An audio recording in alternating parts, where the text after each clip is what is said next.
مجھے ذاتی طور پہ جو سب سے زیادہ خوشی ہوئی یہ باتیں یہ پریس کانفرنس سنتے ہوئے شوکت ترین صاحب کی، جب انہوں نے کہا کہ ہمیں زراعت کے شعبے میں کام کرنا ہوگا۔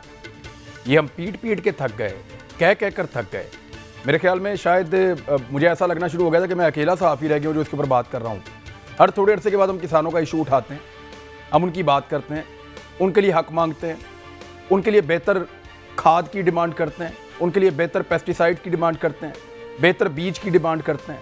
ہم یہ کہتے ہیں کہ زرعی شعبے کے اندر جو ہے وہ انقلاب لایا جائے، اس میں تحقیقات کی جائیں، اس کے اندر جو ہے وہ ریسرچ کی جائے، اور جو ریسرچ سینٹر بنے ہوئے ہیں ان کو فیسیلیٹیٹ کیا جائے۔ بہتر بیج ہونا چاہیے، بہتر فصلیں ہونی چاہیے، پر ایکڑ ہماری پیداوار دگنی ہو سکتی ہے، اور ہم دگنی گندم پیدا کر سکتے ہیں، دگنی اجناس پیدا کر سکتے ہیں۔ کپاس جو ہم پیدا کرتے تھے سب سے زیادہ، یعنی پنجاب میں جو ہے وہ یہ آدھی رہ گئی ہے، آلموسٹ یہ آدھی سے بھی کم ہے، اور سندھ کے اندر بھی بہت کم ہو گئی ہے۔ کپاس میں ہم نے بڑی مار کھائی ہے۔ ابھی یہ ایک مہینہ ایسا ہے جب کپاس کی کاشت ہو رہی ہے۔ کیا کسانوں کو کپاس کے لحاظ سے اب تک کوئی سپورٹ پرائس کی یقین دہانی کروائی گئی ہے؟ کل اس کے اوپر میں ایک پورا پروگرام کروں گا، نہ صرف ہمارے کسان کے نمائندگان کو لے کر آؤں گا بلکہ دیگر تجزیہ کاروں کے ساتھ بھی بیٹھیں گے، کیونکہ پاکستان نے کچھ غلط فیصلے کیے تھے یا مشکل فیصلے کیے تھے۔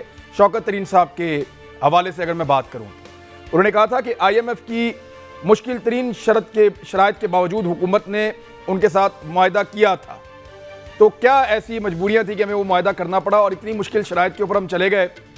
اور یہ شکایات جو ہے وہ اپوزیشن کے لوگ کرتے رہے ہیں حفیظ شیخ صاحب سے کہ آپ نے آئی ایم ایف کی زیادہ سخت شرائط کو منظور کیا ہے، جس کا اثر پاکستان کی جی ڈی پی کے اوپر پڑا ہے، جس کا اثر پاکستان کے عام آدمی کے اوپر پڑا ہے، اور مہنگائی بڑھی ہے۔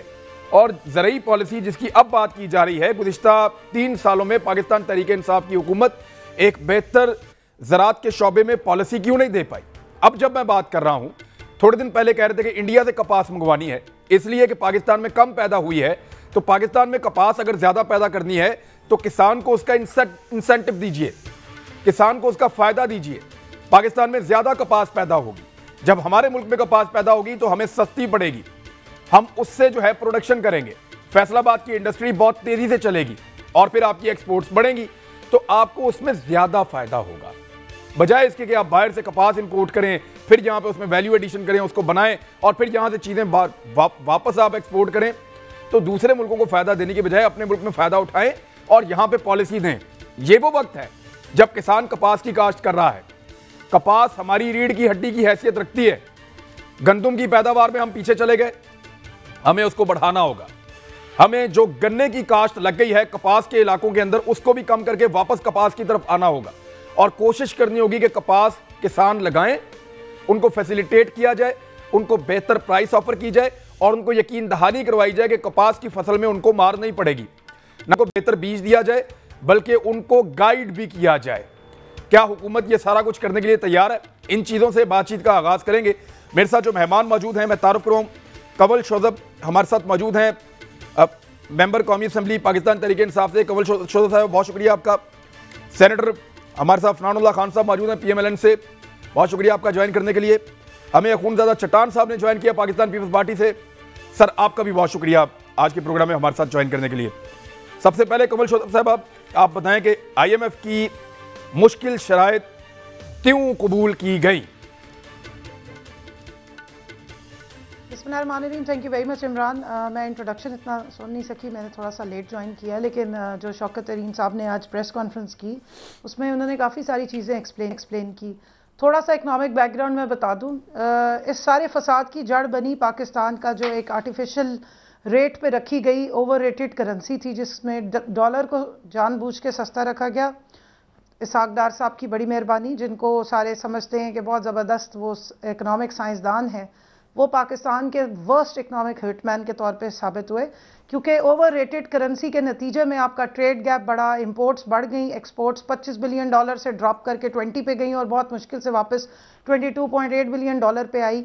جو ٹریڈ گیپ 14 یا 15 بلین ڈالر کا ہوا کرتا تھا وہ 40 بلین ڈالر پہ چلا گیا، اور اس کے نتیجے میں جو خسارہ بنا کرنٹ اکاؤنٹ ڈیفیسٹ وہ بڑھ گیا۔ تو اوور آل پاکستان کے جو ریزروز تھے وہ انہوں نے جھونکنے شروع کر دیے۔ تو جس وقت ہمیں پاکستان ہم نے لیا ہے تو انتہائی خستہ حال اور ایک اکنامک ڈیفالٹ کے نزدیک ملک جو ہے وہ دیا گیا. اس وقت بیل آؤٹ کرنے کے لیے بہت ضروری تھا کہ آئی ایم ایف کا پیکج لیا جاتا، اور یہ 22واں پیکج تھا، آئی ایم ایف کا 22واں پروگرام تھا جو پاکستان لینے جا رہا تھا، کیونکہ اس کے علاوہ اگر ہم نہ کرتے تو پاکستان جو ہے وہ ڈیفالٹ کر سکتا تھا. اب آئی ایم ایف کیونکہ 21 دفعہ پہلے بھی دے چکا ہے، اور بہت سارے ایسے پروگرامز تھے جو پاکستان نے کمپلیٹ کیے جس میں بڑے بڑے اکانومی کے دعوے دار موجود ہیں، دونوں پارٹیز نے مل کے جو ہے یہ لیتے رہے مختلف ٹائم پہ جو پروگرامز تھے. تو انہوں نے ایک لانگ ٹرم اکنامک ڈسپلن کی بھی بات کی جو فسکل ڈسپلن ہوتا ہے، اور انہوں نے یہ چیز شور کی کہ جو چیزیں آپ کو ضروری ہیں، میئرز لینے ضروری ہیں، یعنی کہ ایک فلیکسیبل آپ کو ریٹ چاہیے ہے کرنسی کا، جس کو آپ مطلب جو مارکیٹ ڈٹرمن کرتی ہے، یا جو ایکچوئل آپ کی ویلیو آف کرنسی ہوتی ہے اس کے مطابق چلتا ہے. اور بھی بہت سارے کریکٹیو میئرز تھے. انرجی سیکٹر میں بہت سارے انہوں نے جو دکھائے کچھ سے ہاتھی کے دانت اور بنا ہوا کچھ اور ہے کہ کیپیسٹی پیمنٹ کی چارجز میں 25 سالوں کے اگلے کانٹریکٹ بک کیے ہوئے ہیں. اس سارے کو دیکھتے ہوئے انہوں نے یہ چیز وہ ہمیشہ ڈیمانڈ کرتے ہیں، زیادہ تر ڈیمانڈ کرتے ہیں کہ آپ اپنا فسکل ڈسپلن بھی لے کر آئیں تاکہ لانگ ٹرم میں یہ چیزیں ختم ہوں، اور پھر آپ جو ہے وہ ایک سکسیس. دیکھیے پہلے تو وہ حیران ہوتے ہیں آپ کی پلاننگ کے اوپر کہ آپ کو جو چیز جتنی چاہیے تھی آپ نے اس سے زیادہ بنا لی. انرجی کی اگر بات کریں تو، اور آپ نے اس قیمت کے اوپر انرجی کے منصوبے لگائے جس قیمت پہ پوری دنیا میں کہیں نہیں لگ رہے. امیر ترین ملک بھی اتنے پیسوں میں نہیں لگا رہے جتنے پیسوں میں آپ لگا رہے ہیں.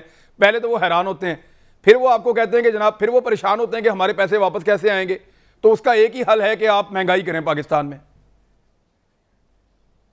دیکھیں عمران، آپ بالکل ٹھیک پوائنٹ آؤٹ کر رہے ہیں. مہنگائی تو اس وقت ہی ہوتی ہے جب ایکسچینج ریٹ آپ چینج کرتے ہیں. آپ کو پتا ہوگا مفتاح اسماعیل صاحب جب تشریف لائے تھے اسحاق ڈار کے جانے کے بعد، اور یہ پوری ان کی جو شفٹ ہوا تھا، چینج ہوئی تھی جب شاہد خاقان عباسی صاحب آئے تھے، تو انہوں نے بھی وہ آرٹیفیشل جو 100 روپے کا انہوں نے ڈالر رکھا ہوا تو اس کو چینج کر کے 127 پہ لے گئے تھے. اور اس وقت بھی جو ڈیپریسیشن ہوئی تھی اس کی وجہ سے بہت ساری چیزیں آلریڈی چینج ہوئی تھیں. اور یہ اگر آپ کی اوور ریٹڈ کرنسی ہو تو اس کا نقصان یہ ہوتا ہے کہ آپ کی کوئی ایکسپورٹس باہر نہیں جاتی ہیں، اس ویلیو پہ نہیں جاتی ہیں. تو اب جب آئی ایم ایف یہ چیزیں، اور مینوفیکچرنگ نہیں ہوتی، بے روزگاری بڑھتی ہے. اور میں سمجھتی ہوں کہ یہ فجڈ ان کے جو تھیں جن کو یہ بڑا کلیم کرتے ہیں، کیونکہ پاکستان بیورو آف اسٹیٹسٹکس جو ہے وہ فائنانس کے نیچے آتا تھا، فائنانس ڈویژن کے نیچے. اور میں چیلنج سے کہہ رہی ہوں کہ 5.8 کی جو گروتھ ریٹ دکھاتے رہے ہیں، اتنے بڑے ٹریڈ گیپ اور اتنی ڈراپڈ امپورٹس کیا کہتے ہیں ایکسپورٹس، اور ڈھیر ساری آپ امپورٹ کریں گے، یعنی خرچہ آپ زیادہ کیے جا رہے ہیں اور آپ کہہ رہے ہیں گروتھ ہو رہی ہے. تو یہ بالکل غلط تھا. یہ کوئی اکانومی کی تھیوری آپ دکھا دیں اکنامکس کی جس میں اس طرح ہو رہا ہو کہ آپ کمان آ رہے ہو، خرچ رہے ہو قرضہ لے کے، اور آپ کے واہ واہ بڑی ترقی ہو رہی ہے ملک میں.